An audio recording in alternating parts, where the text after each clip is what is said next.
প্রতি সপ্তাহে নতুন নতুন ভূতের গল্প দেখতে সাবস্ক্রাইব করুন বাংলা ভূতের গল্প চ্যানেলটিকে। সেই সাথে বেল আইকন প্রেস করতে ভুলবেন না।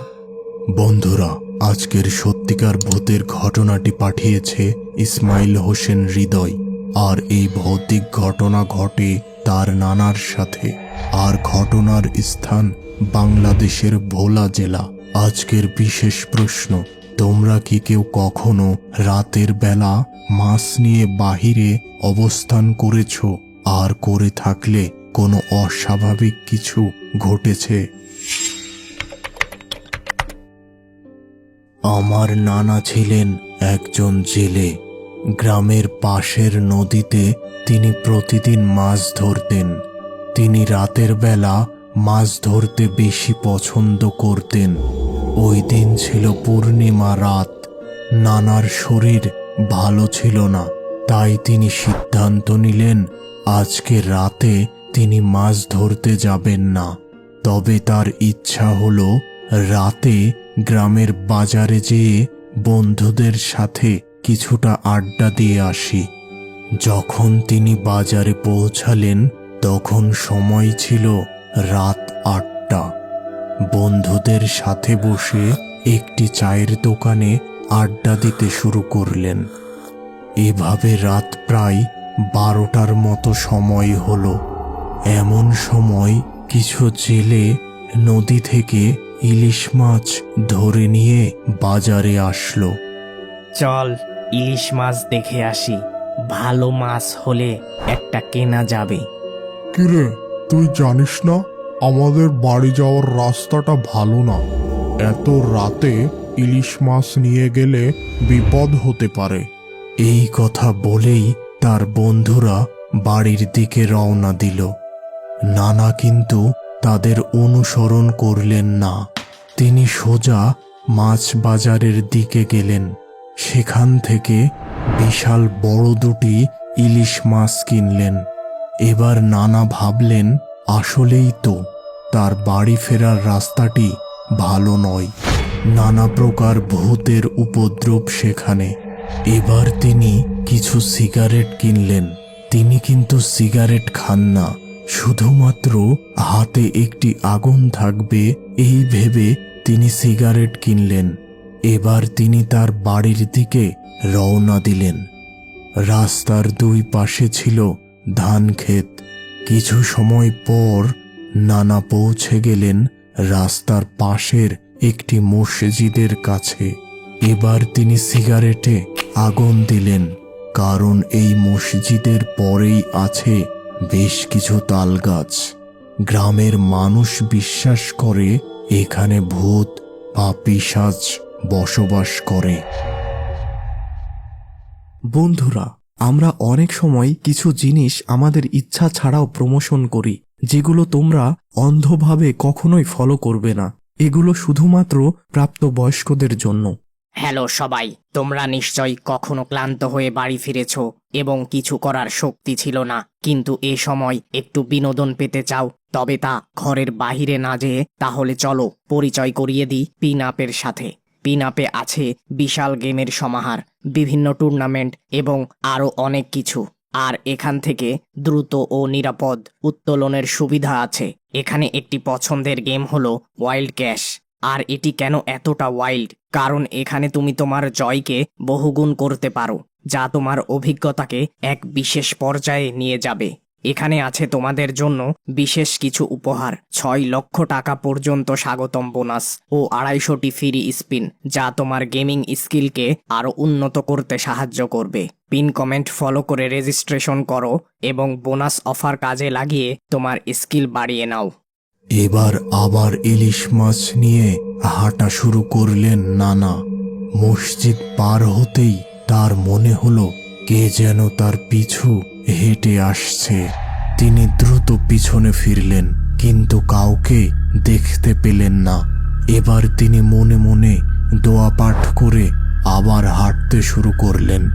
একটি তাল গাছের কাছে আসতেই হঠাৎ তার সামনে দিয়ে একটি কালো বিড়াল 2 পায়ে ভর দিয়ে হেঁটে রাস্তা পার হলো। তিনি মনে সাহস সঞ্চার করে সামনে এগিয়ে গেলেন। কিছুটা পথ অতিক্রম করতেই কে যেন তার কাঁধে হাত রাখল। তিনি দ্রুত পিছন ফিরে তাকালেন। আগের মতো কাউকে দেখতে পেলেন না। এমন সময় পিছন থেকে শব্দ হলো, তোর মাছ দুটো আমাকে দিয়ে যা, না হলে আজকে বেঁচে ফিরতে পারবি না। নানার হাতে তখনও একটি সিগারেট জ্বলছিল। তিনি তখনও তার মনের শক্তি হারাননি। তিনি বললেন, মাছ দেব, কিন্তু আরেকটু সামনে যেয়ে দেব। সত্যি দিবি তো? হ্যাঁ, দেব। ঠিক আছে, তুই হাঁটতে থাক আর পিছনে তাকাবি না। আমি তোর পিছু পিছু আসছি। বেশ কিছুটা পথ পার হতেই আবার বাতাসের মধ্য থেকে সেই ভুতুড়ে শব্দ ভেসে আসলো। কিরে, এবার মাছ দে। এই তো, আরেকটু পরই দেব। অদৃশ্য শক্তিটি যেন ক্রোধে বাতাসের ঝড় সৃষ্টি করল ও সেই সাথে উপর থেকে ঢিল ফেলা শুরু করল। নানা কিছুটা ভয় পেলেন, তবে লক্ষ্য করলেন তার গায়ে কোনো ঢিল লাগছে না। তিনি বুঝতে পারলেন তার হাতের সিগারেটের আগুনের জন্যই ওই ভূত বা পিশাচটি তার কিছু করতে পারছে না। এবার তিনি দ্রুত হাঁটা শুরু করলেন। কিছু সময় পর হঠাৎ তার সামনে একটি কালো অবয়ব পথ আটকে দাঁড়ালো।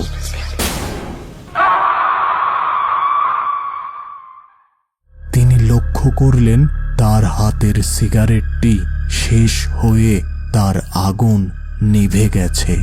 ভীষণ ভয়ে নানা এক চিৎকার দিয়ে তার বাড়ির দিকে দৌড় শুরু করলেন। বেশ কিছুটা পথ প্রাণপণ দৌড়ে তিনি তার বাড়ির দরজার সামনে এসে উপস্থিত হলেন আর দরজায় জোরে জোরে কড়া নাড়তে লাগলেন। নানু দ্রুত ঘুম থেকে উঠে দরজা খুলে দিলেন। নানা তাড়াতাড়ি ঘরে প্রবেশ করে দরজা লাগিয়ে দিলেন এবং নানুকে উদ্দেশ্য করে বললেন, কোনো কথা বলার সময় নেই, দ্রুত এই মাছ দুটি রান্নার ব্যবস্থা করো। নানু বেশ অবাক হয়ে রান্নাঘরে গেলেন মাছ দুটি রান্না করতে। কিছু সময়ের মধ্যেই মাছ রান্না শেষ হলো আর তার ঘ্রাণ ছড়িয়ে পড়ল সারা বাড়ি। এমন সময় ঘরের দরজায় বাহির থেকে কড়া নাড়ার শব্দ শোনা গেল। নানু এসে দরজা খুলতে যাবে, এমন সময় নানা তাকে দরজা খুলতে নিষেধ করলেন।